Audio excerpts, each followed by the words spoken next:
Eventually, Pharaoh let the Jews go, as documented in the book of Exodus, but after the dramatic and miraculous escape into the wilderness, they lost faith in the God who had liberated them, and after just 2 months in the wilderness, they were drawn back to the worship of false gods in the desert, the same gods that they'd been surrounded with all their lives in Egypt.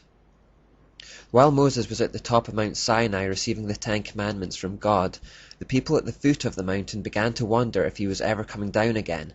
They lost faith and demanded that new gods be made to show them the way. They built a golden calf and claimed that this was the God that had led them out of slavery. Now, why a golden calf? Well, remember that Nimrod was represented by a bull and had a crown of bull horns because the Chaldean word for ruler also meant bull. Thus a bull was chosen to symbolize Nimrod in his worship, and gold was chosen because gold was a depiction of the color of the sun. Incidentally, have you ever wondered why Satan is often depicted with bull horns coming out of his head? And have you ever wondered why Hindus regard bulls as sacred? It seems random, doesn't it? But now you know. Look for the threads, connect the dots, and you'll always end up back at Babylon. With your understanding of Babylon from the series so far, you should begin to see connections you hadn't seen before. Following after the abominable patterns of worship set by Nimrod and Semiramis, which included sexual rituals and fornication, Moses returned from the mountain to find the Israelites defiling themselves by reveling in this kind of behavior. They defiled themselves in every sense by worshipping the satanic god, allowing idols into their camp, and in the depraved acts they perpetrated in his name. Now we have already seen examples of the cancerous spread of wickedness in the world, and the same was threatening to happen amongst God's chosen people here. Moses had to take swift action to purge the camp. A little yeast is quick to infect the whole batch, and the Jews simply had to be kept holy. They were absolutely vital to God's master plan of salvation for the world. If they too were lost to paganism, there was no hope for mankind. The whole world would be doomed to hellish misery and destruction. If the Jews did not survive as a righteous people devoted to God, then there would be no people group through whom Jesus could be born. The Messiah, who was destined to die on a cross for the sins of the world, overcoming death and Satan in the process, to free mankind from the yoke of slavery it was currently under, could not come. The Bible that tells us about those events would never have been written, meaning we would be without hope. The very existence of hope, life and liberty hinged on what happened to the Jews. It was that important. Moses made a tough decision. He asked all those who were on the Lord's side to come to him.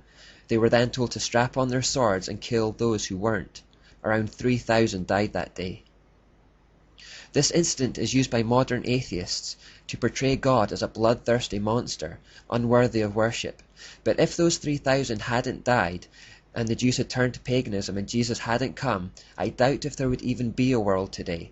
And if there was, it would be hell on earth.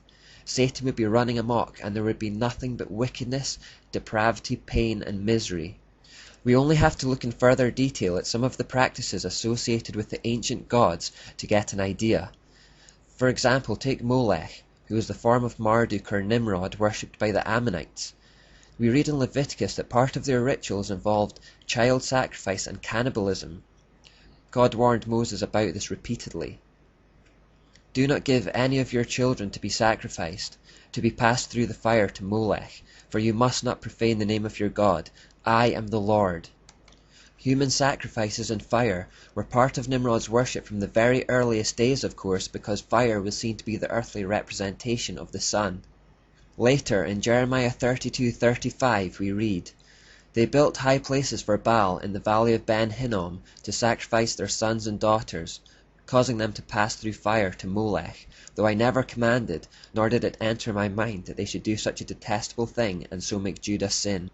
In the same way God's priests in the tabernacle used the meat of the animal sacrifices for food, so the priests of Baal did also eat of their human sacrifices. In fact, this is where we get the word cannibal from. The Chaldean Cannabal means priest of Baal. Don't let anyone attempt to portray God as a murderous villain, slaughtering innocent women and children. We are talking about the defeat of depravity from the pit of hell.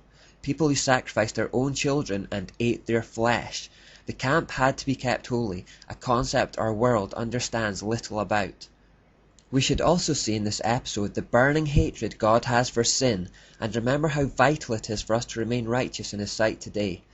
Because of Jesus, there is now no need for bloodshed when we sin, and this has perhaps diminished our understanding of its severity. We should remember, however, that the punishment for sin is as severe today as it always has been. It's just that Jesus already spilled His blood so that we don't have to. When we sin, we deserve death just as much as those Israelites who turned away from God. Thank Jesus He has taken the punishment on our behalf. Perhaps as further punishment for that generation, perhaps to build character, perhaps to continue the purging process, and perhaps because we develop a deeper relationship with God in times of trial, almost certainly a mixture of all four of these, God decided to keep them in the desert for 40 more years.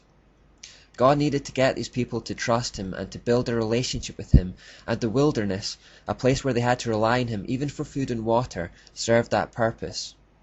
One final thing I'd like to highlight about the desert years. Notice how God chose to reveal Himself to Moses.